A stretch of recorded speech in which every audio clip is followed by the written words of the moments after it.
한국은행이 3년 2개월 만에 금리를 내렸는데요.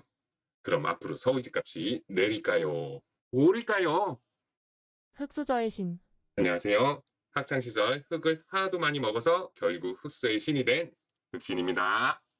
드디어 한국은행이 금리를 0.25% 인하였습니다. 24년 9월 19일에 미국이 0.5% B컷으로 금리를 인하하였고요.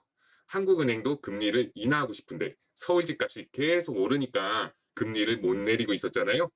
생각보다 우리나라 경기가 안 좋아서 이러다가 경기 침체에 빠질 것 같으니까 이창용 하는 총재가 조바심이 났던 거죠. 그래서 하는 총재가 정부에게 집값 좀 어떻게 좀 해달라고 대놓고 말했었잖아요. 그래서 국토부가 올해 88 대책에서 서울 그린벨트까지 풀어서라도 신속히 주택 공급을 많이 할 거라고 했잖아요.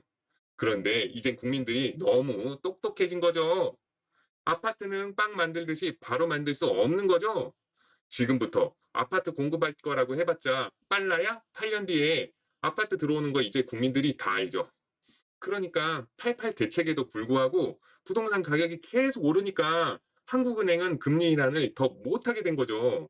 그래서 이복경 금융감독원장이 특단의 조치로 8월 말에 은행장들 다들 불러 모아서 대출해주지 말라고 한 거잖아요. 대출 규제를 하면 집 매수하고 싶은 사람들이 매수를 못 하잖아요. 그럼 매수 수요가 줄고요. 그래서 요즘 서울 아파트 가격이 주춤하고 있는 거예요. 형님들, 여기서 제가 퀴즈 하나 내볼게요. 이 그래프는 형님들이 자주 보셨던 한국부동산원의 서울 아파트 매매 가격 지수 변동률이에요. 24년 8월부터 시작해서 서울 아파트 가격이 얼마나 하락하고 있는지 아시나요? 가격 지수니까 얼마나 하락하는지 정확히 모르시겠죠? 정확히 얼마나 가격이 하락하는지는 모르지만 가격이 엄청 하락하고 있죠. 그럼 다시 여쭤볼게요. 서울 아파트 가격이 24년 8월부터 현재까지 하락하고 있는 게 맞긴 한 건가요? 형님들, 이 그래프 이름이 뭐죠? 네, 서울 아파트 매매 가격 지수 변동률이에요. 변동률이라고요. 즉, 변동률이 0 아래면 하락하는 거고요. 변동률이 0보다 위에 있으면 상승하고 있는 거예요. 그럼 다시 여쭤볼게요. 2024년 8월부터 현재 10월까지 서울 아파트 가격이 하락했나요? 상승했나요? 네, 상승한 거예요.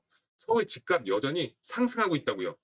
아니, 어디 또 이상한 하락론자 영상 보고 오셔서 요즘 서울 집값이 폭락 중인데 어떡하냐고 왜 호들갑 떠시는 건데요. 하락론자들이 이 그래프 갖다 대면서 폭락하고 있다고 계속 말하죠. 형님들, 그러니까 눈 뜨고 코 안 베이시려면 정신 똑바로 차려야 한다고 했잖아요. 서울 아파트는 올해 3월부터 지금까지 계속 상승했고요. 지금도 상승 중이에요. 저 가로로 길게 그린 검은색 막대 그래프가 변동률 0이고요. 변동률이 0보다 높으면 가격이 상승하고 있는 거예요. 이복형 금융감독원장이 8월 말에 은행장들 소집해서 대출해주지 말라고 했죠. 그런데 이미 8월 12일부터 서울 아파트 가격 변동률은 내려가잖아요. 대출 규제 때문에 가격이 주춤된 게 아니고요. 이미 서울 아파트 가격이 올해 너무 많이 올랐으니까 가격이 주춤할 때가 된 거라고요. 정부가 대출 규제를 안 했어도 서울 아파트 가격 상승은 주춤했을 거라고요.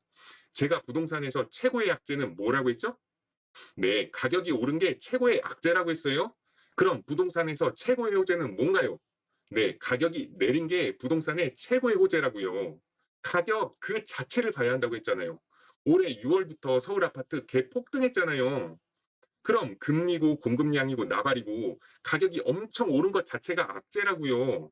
대출 규제까지 강하게 하고 있기 때문에 가격 변동률이 마이너스가 될 수도 있어요. 하지만 그 기간이 길 수도 없고 그 폭이 클 수도 없어요. 그래서 제가 계속 가격 많이 오른 강남이랑 마용성이랑 추격 매수하지 말라고 누누이 말씀드려왔던 거잖아요. 내가 마용성 신축 아파트 살 돈 있어도 저 같으면 마용성 안 사고 아직 덜 오른 강동구, 동작구, 영등포구 사야 한다고 했잖아요. 제가 추격 매수하지 말라고 5만 번 말씀드렸죠. 제가 작년 말에도 가격이 많이 오른 아파트 추격 매수하지 말라고 유튜브 영상들을 통해서 여러 번 말씀드렸습니다. 흑수저 탈출 공략집 14편에서 아파트 매수 타이밍 알려드렸잖아요. 올해도 6월부터 서울 아파트 폭등하니까 제가 이미 가격이 폭등한 건 사지 말고 그 다음 급지 사라고 폭등하는 6월 한복판일 때도 말씀드렸잖아요. 아무리 제가 이렇게 말해도 계속 여쭤보시니까 올해 7월 1일 영상에서 대놓고 이미 오른 상급지 사지 말고 덜 오른 중급지 사라고 말씀드렸어요. 그래도 또 물어보시니까 올해 7월 22일에는 아예 대놓고 서울 사지 말고 경기도 광수구평 사라고 말씀드렸잖아요. 내가 돈도 많고 대출 한 푼 없이 20억짜리 아파트 살 수 있으면요. 가격이 이미 많이 오른 아파트 추경 매수해도 되죠. 그런데 저희는 대출을 내서 집을 사잖아요. 집 사면 화장실이랑 부엌 빼고는 모두 은행 거잖아요.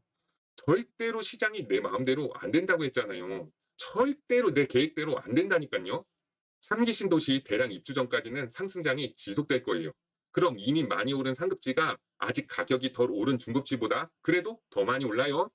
이미 많이 오른 상급지가 가격이 결국 더 많이 오른다고요. 그래도 덜 오른 중급지 사시라고요. 나중에 하락장이 오면요. 가장 많이 오른 게 가장 많이 떨어져요. 내 돈 100%로 집 사는 거 아니잖아요. 세상 어떤 일이 벌어질지 모른다고요. 그러니까 대출을 너무 많이 받으시면 리스크에 취약해져요. 그래서 상급지가 가격이 더 오를 걸 알아도 아직 가격이 덜 오른 다음 급지를 사야 하는 거예요.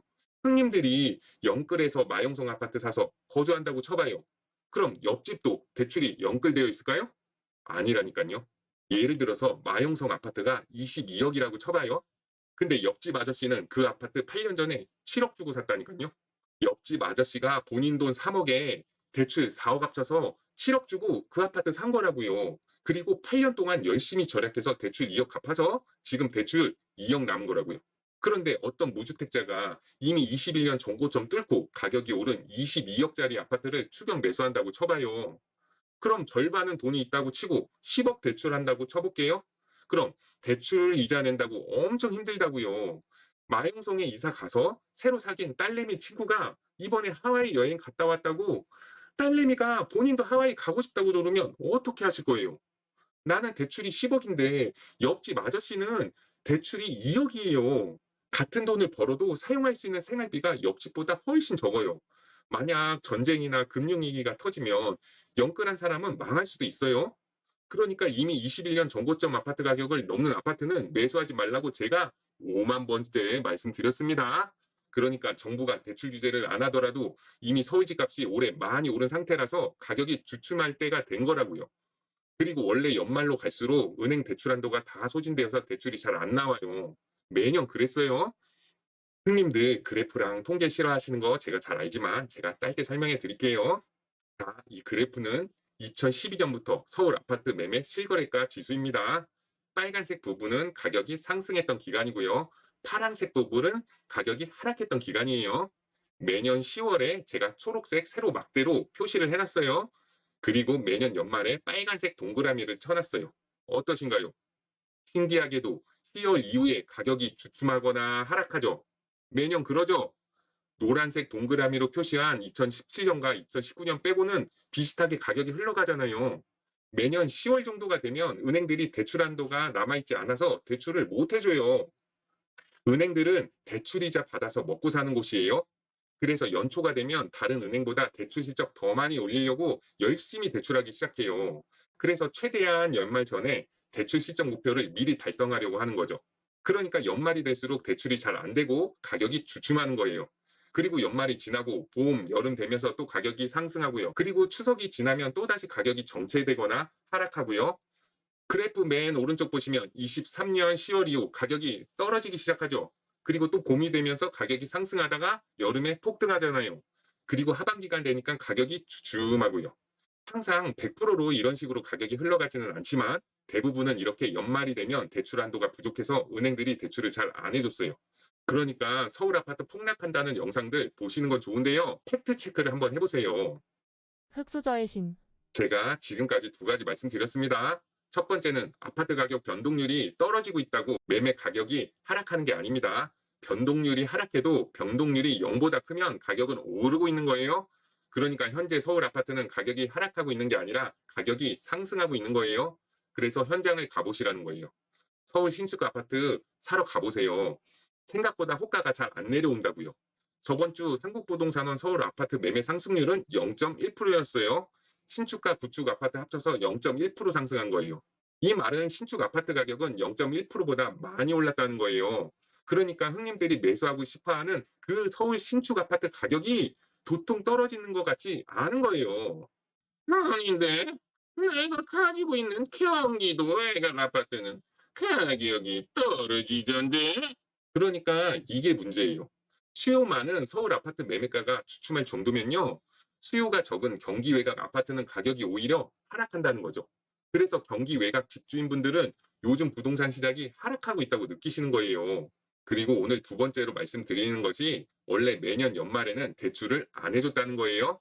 매년 연말에는 아파트 가격이 주춤했다는 것을 제가 데이터로 팩트 체크 해드렸습니다. 제가 형님들 보여드리려고 한 땀 한 땀 이 그래프 만든 거예요. 더구나 올해는 이미 상반기에 대출 실적 다 채운 은행들이 안 그래도 대출을 줄이고 있었는데요. 이복현 금융감독원장이 대놓고 대출해주지 말라니까 은행들이 대출 자체를 안 해주기 시작한 거예요. 그래서 지금 서울 아파트 가격이 주춤하고 있는 거예요. 한국은행 금리 하락한 거 설명해 드려야 하는데 또 뻘소리 한다고 시간 다 갔네. 영상 길면 개노잼인데 여기서 한번 끊고 갈까? 아니다. 어차피 내 영상 아무도 안 보는데 매 끊기니까 길어도 그냥 가자. 흑수저의 신. 형님들, 한국은행이 이번에 금리를 내렸잖아요. 그럼 부동산 가격이 앞으로 떨어질 것 같으세요? 오를 것 같으세요? 잘 모르시겠죠? 그럼 제가 다르게 한번 여쭤볼게요. 우리나라 금리가 이번에 내렸는데 장기적으로 집값이 내릴 것 같으세요? 오를 것 같으세요? 장기적으로요. 장기적으로 집값이 내릴 것 같으세요? 오를 것 같으세요? 네, 지금 속으로 장기적으로는 오를 것 같은데 라고 생각 드셨죠? 네, 맞아요. 지금 형님들 생각이 맞으신 거예요. 정부가 집 살 때 대출 규제를 왜 하는 거예요? 네, 집값이 너무 많이 오르니까요. 집값이 너무 많이 오르니까 정부도 쫄아서 대출 규제를 하는 거잖아요. 집값이 내리고 있는데 아니면 집값이 보합인데 대출 규제 하지는 않잖아요. 반포가 토지거래 허가구역에 지정 안 되어 있으니까 반포 집가격 날아가는 거 보세요. 정부가 서울 전역을 조정지역으로 묶으면요. 경기도에 조정지역이 안 된 곳이 또 폭등하는 거예요. 이걸 풍선 효과라고 하잖아요. 문재인 정부에서 시골 빼놓고 죄다 조정지역으로 지정해버렸잖아요. 그럼 조정지역으로 지정한 게 효과가 있었나요? 규제할수록 가격은 더 많이 올랐잖아요. 그렇게 지방 중소도시까지 조정지역 지정했다가 나중에 서울과 광역시들 조정지역 해제해버리면요. 지방 소도시나 서울이나 똑같이 조정지역에서 해제되면요. 그럼 소도시는 개박살 나는 거예요. 지금이 그렇잖아요. 서울은 이미 정고점 회복하고 뚫고 올라간 단지도 많잖아요. 그런데 지방 중소도시 집값은 여전히 헤매고 있잖아요. 그러니까 정부가 대출 규제를 한다는 것 자체가 집 가격이 앞으로 오를 것이라는 것을 정부 스스로 인정한 꼴이라고요. 대출 규제를 하면 당장은 집 가격이 잡혀요. 형님들 중에서도 집 사시려다가 정부가 대출 규제하니까 집 매수 미루셨잖아요. 그럼 이 영상 보시는 형님들만 집 매수 미루셨겠어요? 다들 그래요. 우리나라에서는 집 한 채가 전 재산이에요. 일반인들은 쫄아서 못 사요. 그러니까 23년 초에도 제가 계속 집 사라고 했는데도 안 사신 거잖아요. 24년 초에도 제가 계속 집 사라고 했는데 또 안 사셨잖아요. 이번에도 안 사실 거잖아요. 원래 일반인들은 집 가격이 미친 듯이 올라야 사요. 집 가격이 지금처럼 주춤되면 못 산다고요. 제가 서두에 질문 드렸죠. 금리 인하가 되면 집 가격이 장기적으로 오를 것 같냐고요. 제가 이번에 말하면 5천만 번째 말씀드리는 거예요. 다시 또 말씀드립니다. 내가 집을 사고 가격이 살짝 떨어지고 다시 가격이 올라야 잘 사신 거라고 했습니다. 내가 집을 사고 가격이 바로 오르면 늦게 산 거라고요. 내가 집을 사고 가격이 살짝 떨어졌다는 것은 아무도 안 사는 시기였다는 거예요.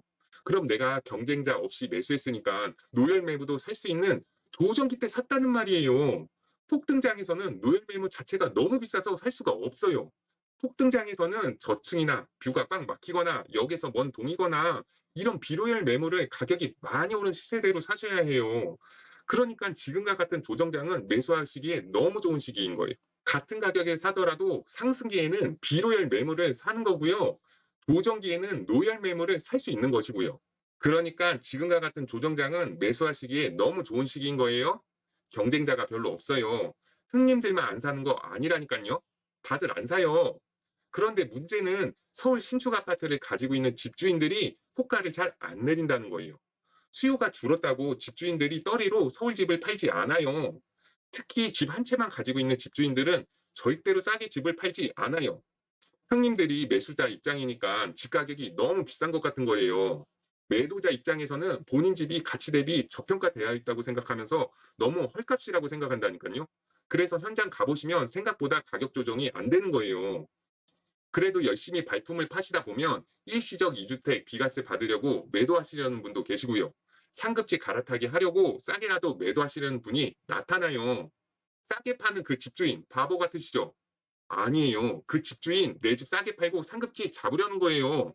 지금 시기가 갈아타기 하기 좋은 시기라는 걸 아는 똑똑한 집주인이에요. 원래 상급지 갈아타기는 난이도 헬이에요.